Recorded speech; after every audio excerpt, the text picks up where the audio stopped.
The knock on my door that morning didn't sound like a neighbor asking for sugar. It was hard, heavy, like a threat wrapped in wood. My instincts prickled before I even turned the knob. Years of training had taught me that danger never announces itself politely. When I opened the door, 3 men stood there. Black polo shirts with "HOA enforcement" printed on their chests. Clipboard in one hand, radios clipped to their belts. But something was wrong. Their stances were too stiff, too rehearsed. Their eyes didn't look like bureaucrats, they looked like predators. "Mr. Walker," the leader barked. "You're in violation. Your kid's playset is unauthorized. We'll be taking it down immediately. And we'll need to escort your son with us until this is resolved." My blood ran cold. My son, Ethan, was just 7 years old. He was inside at the kitchen table, still in his Spider-Man pajamas, coloring. And these men, these strangers, had the audacity to even say the word escort. I knew in that instant, they weren't real law enforcers.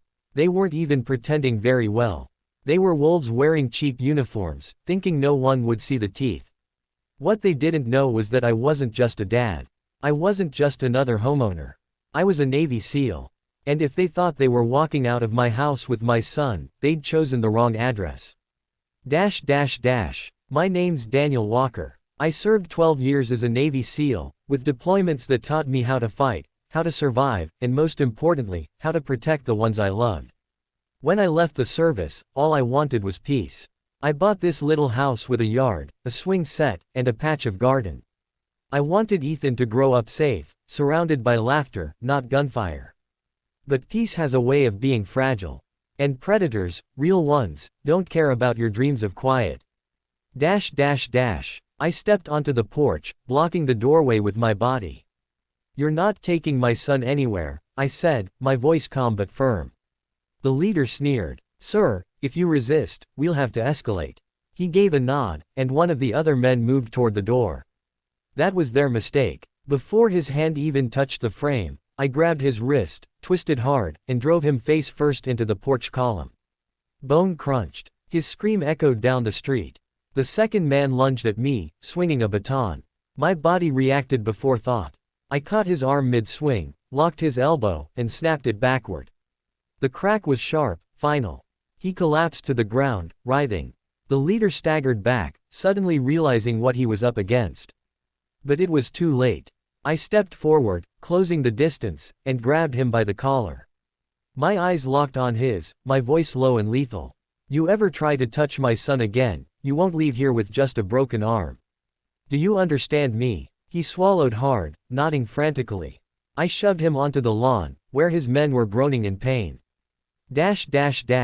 By now, neighbors had come outside, drawn by the noise. Phones were out, recording. People whispered, "Those guys aren't real law, they tried to take his kid."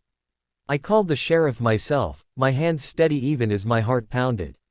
When the deputies arrived, it didn't take long to unravel the truth.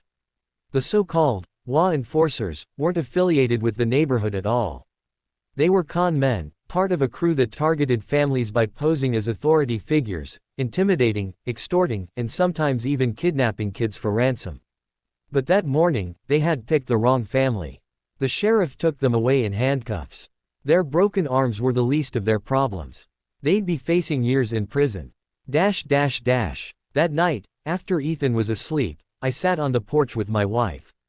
The crickets chirped. The swing swayed, softly in the breeze. For a long while, we said nothing. Finally, she broke the silence. "You didn't hesitate, did you?" I shook my head. "Not for a second. A father doesn't hesitate." She looked at me with a mix of relief and pride. "He'll never know how close it came, will he?" I glanced through the window at Ethan's sleeping form. "Not if I can help it." Here's the truth I learned that day: evil doesn't always wear a mask.